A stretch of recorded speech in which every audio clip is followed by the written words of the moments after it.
So hey there, everybody. Welcome back. Thanks for riding with me today for another Tuesday Talent Development Tune-Up. Today we're going to dive into something surprisingly relevant for teaching, learning, and talent development, and personal growth, in my opinion, and that is mediocrity. It's actually interesting. You can see I'm already 8 minutes into this ride. Luckily, it's going to be a longer ride, 20 miles, 22 miles, something like that. But I was having a bit of trouble with my equipment, OBS, which I used to record this. Wasn't recognizing my camera, this and that. I had to get it all connected up. So anyway, a bit delayed here, but I've already been riding while I was doing that. Anyway, so let's make a case for mediocrity. It's not failure. It's not stagnation.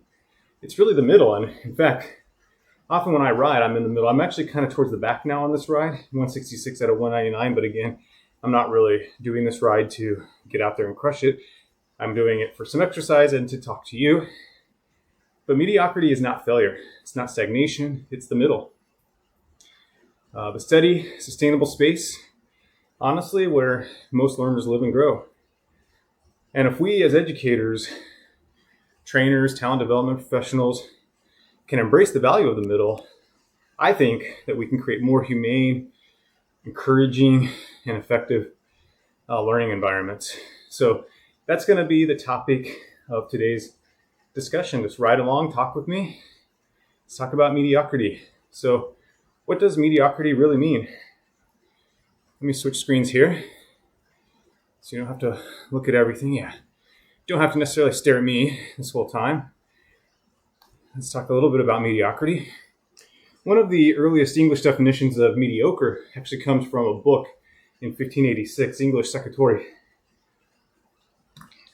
They define it as a mean betwixt high and low, too much and too little. I guess that's kind of my attempt at some weird English-Irish accent from the 1500s. But anyway, I got that from Merriam-Webster's dictionary and etymology and the trusty old source, Wikipedia, and so on. But they do say that this is probably one of the first examples of its use.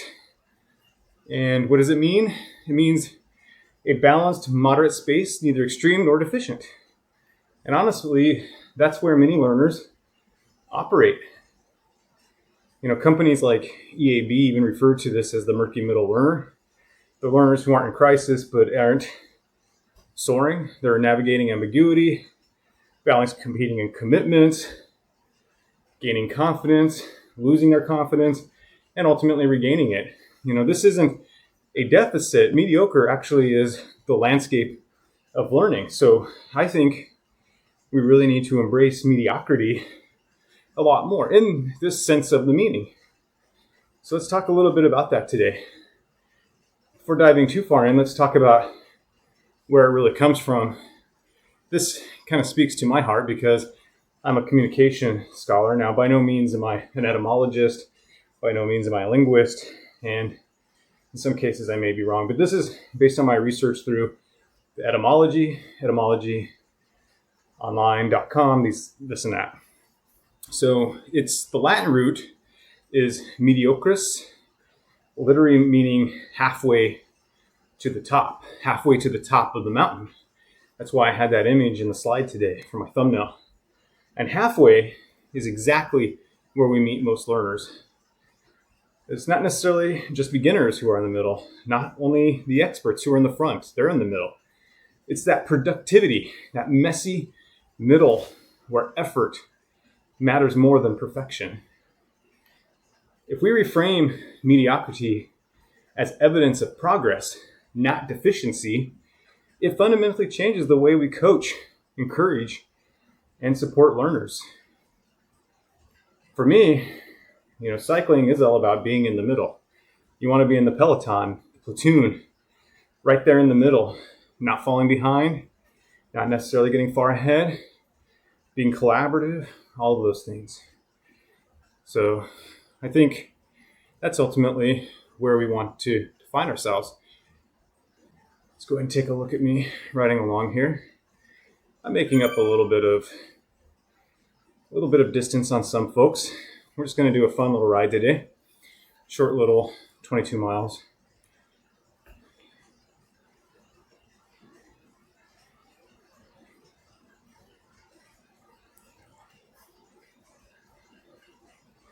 So I think the interesting thing about the word mediocre, and what I found in some of my initial research here, is that it's a word that has unchanged in 400 years, which is actually quite rare for words.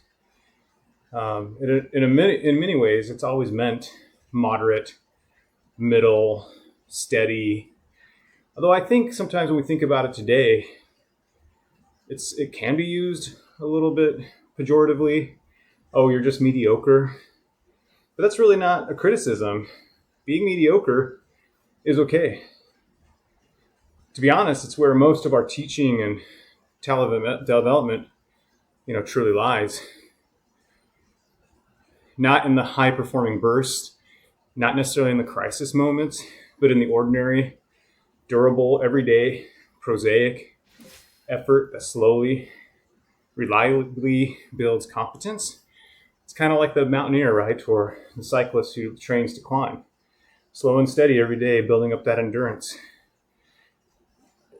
I don't know where we came to decide that the middle was failure.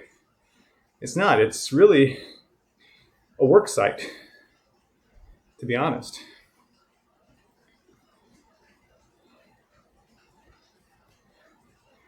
So let's talk a little bit then about the virtue of the middle. New York Times columnist David Brooks once wrote that so-called mediocre learners like the young Theodore Roosevelt exhibited virtues worth protecting. So, back in the day, Teddy Roosevelt, I guess, was a mediocre student, but look at what mediocrity delivered. And what is worth protecting, according to David Brooks, are the things like steadiness, to be in the middle and continually move with the group, improve a little bit, pull your weight. Those things are virtues. Taking feedback, being resilient with that feedback, right? If you're in the middle group with a peloton, and I wish I was kind of in there right now so you could visually see it, I think that would be awesome. Because then, I'd have that moment of the game matching what I'm talking about. So I'm sort of stuck here in the middle. But if I was part of a group, I'd be doing a little bit less work. I'd be getting feedback from those that I'm with. In any case, being in the middle, by no means do I need to be in the front of every group ride, every race. I'm okay with being in the middle. Of course, I don't want to be in the back, but even sometimes being there is just the inevitable result of, trying to improve. Not everybody can be first. Not everybody can be in the middle. But I think when you exhibit or inhabit the space of the middle, you're able to be humble and open to feedback and criticism. You feel a little bit more protected. I'm not alone. I'm just like everybody else in this group that's with me right now. So these are the exact habits that we want learners to cultivate, and precisely the habits we often reward in talent development. And honestly, this aligns with EAB. That's a company, and they do a lot of research, and they say, we got to be careful in higher education about losing focus on the murky middle. These are the learners who succeed most when institutions and instructors communicate things like, we see you, we value steady progress, we're here to guide you through the middle. But we often get so focused on those who are underperforming or those who are overperforming that we forget that really it's the mediocre students who make up the bulk of our institutions, the bulk of our classrooms, the bulk of our trainings. And that is who we should be focusing on. So again, I want to call us back to embracing mediocrity. And I think if we do that, then ultimately we will have, I think, more resilient, happier learners for sure. And I see again, and I need to advance the slide. Let's go ahead and do that. So I want to take some lessons from cycling. I always want to be talking about cycling while I'm doing this, make some analogous sort of references back and forth. So let's go ahead and do that. I think, honestly, that cycling metaphor is perfect for teaching and learning. The peloton is the middle, a space of shared momentum, mutual support, and efficient progress. Studies show in cycling that riders who are in the peloton, which means platoon, can conserve 20 to 30% of their energy by being in the group. So you're actually able to go a little faster as a group to catch up to what we call the break group when you're working together. Some people go to the front, and we say pull for a while, they get in the front, do the hard work, breaking that wind and so forth. And the more you have sort of there, and the bigger the group, the faster the momentum can come. And this is exactly how learning communities work, I think. So we want to develop learning communities in our classrooms, on our campuses, and I mean corporate or higher education. And we can do that. And by building those communities, learners can embrace that kind of middle. They can work together. This will allow them to not fall too far behind. They can stay connected, even imperfectly. They're connected, they're solving problems together. They don't develop a habit of trying to sprint ahead, doing things alone, avoiding burnout. So even some of the top performing students, if they sort of over time lack the support, maybe they become ostracized because they're always in the front. They're doing a lot more effort. They can be burned out. They get a bad score, they take it a lot harder. They don't have a community to kind of lean back onto. The social dynamics are very important when it comes to learning. So I think you take that and you combine it with the dynamic of autonomy and connectedness, which I talked about in the previous video. It's really at the heart of motivation theory. I think it's really at the heart of good instructional communication. How do we communicate as instructors of any type positively about being in the middle? Really rewarding those who are there versus those who are in front. So last week we talked about autonomy, connectedness as core needs. And the peloton is what that looks like in motion. In Moneyball, Michael Lewis shows how a group of statistically average players can outperform superstars when the system supports them. I think that's an important message for us in education and talent development. A group of middle learners with clear structures, frequent touch points, feedback loops, and a supportive learning climate will outperform a course or cohort built entirely around high flyers. Individual brilliance is great, but aligned mediocrity, in my opinion, can be extraordinary. So take a moment to pause and think about that. So here's a psychological insight for teaching.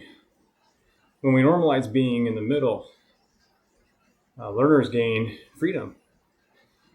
I think anyway. They gain freedom from perfectionism, freedom from comparison, freedom from shame when they struggle, freedom to take intellectual risks, and freedom to revise, iterate, and ask questions. And you get that protection when you're in the middle, when you're mediocre, halfway up the mountain, not exactly there, not at the beginning.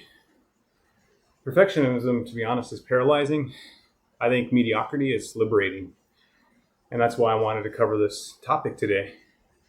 I enjoy being in the middle in a lot that I do. So this to me is just not a topic of necessity. It's a topic of, I think, actuality. I don't even know what I'm saying there, but I think you get my point. When we affirm the middle, learners stay motivated, engaged, and connected instead of withdrawing or hiding. So I'm going to stay more motivated to get done if I'm not kind of there, falling behind. And if I'm ahead, it'll be hurting in the game for sure. And I may want to fall back to that middle. So again, I'm not against competition or trying to get ahead.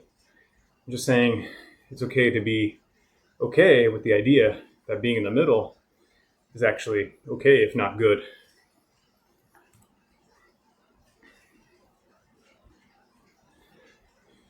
So I've already hinted to my cycling reality.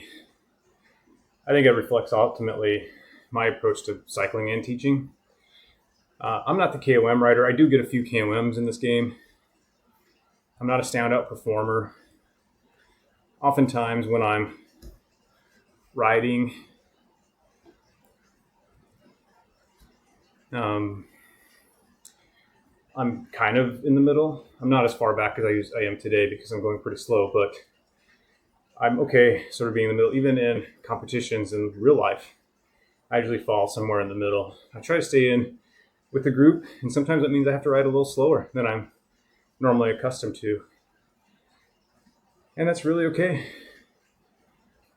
Anyway, how I teach then is that I think that most learners don't need to be doing a performance of being the best. They need clarity, they need consistency, they need encouragement, they need structure. And I think this is the same thing that Peloton gives its riders. So for me, I'm not up there performing. I'm really trying to build competence. And we can model mediocrity, in my opinion, as a strength, showing that the steady efforts is enough, sustainable effort is enough, and being in the middle is honestly more than okay. So what we need to do is ultimately reframe mediocrity. So here's the final reframe, in my opinion. Mediocrity doesn't mean stagnant. It means balanced. It means durable. It means the learner is still climbing, really, to embrace that metaphor. If we honor this middle space, what EAB, as I said, calls the murky middle, in the peloton zone, as we say in cycling, we give learners the space to grow without fear. And if learners embrace this space, they develop the habits that truly matter.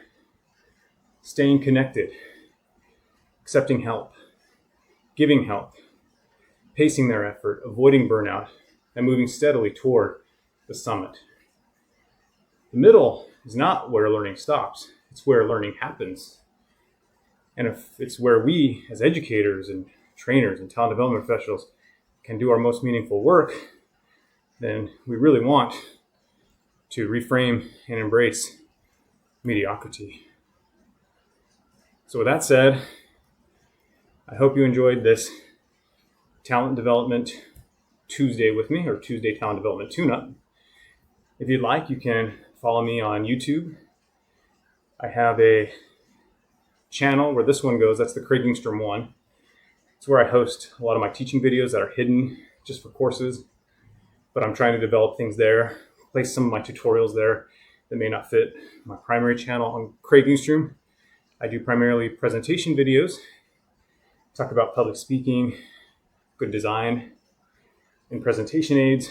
And another YouTube channel I have, but have not posted to in a long time and want to do something with, is a case studies channel called Practically Speaking, where we look at communication theory in a practical way.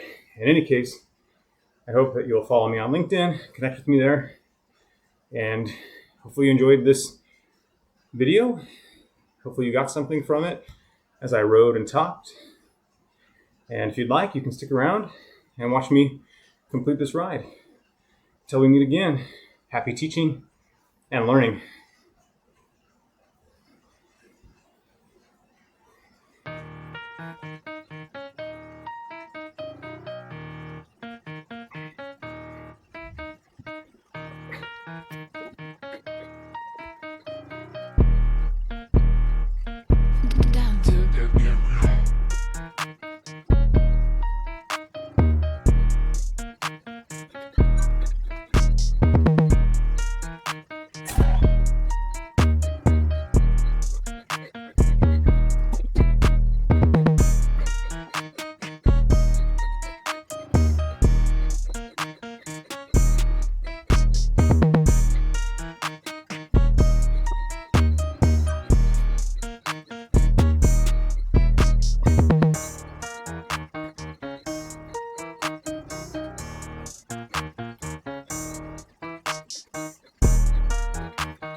All right, there we go.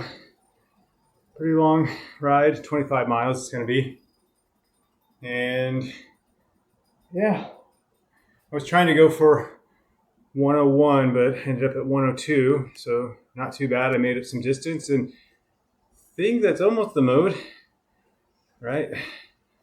Need to come in at a perfect 100 or 199.5, I suppose, or 99.5. Anyway, just going to get to 25 miles here. And that'll round out the route. Oh, you can't see me. There we go. All right. That kind of hurt. But I feel good. Got the project done.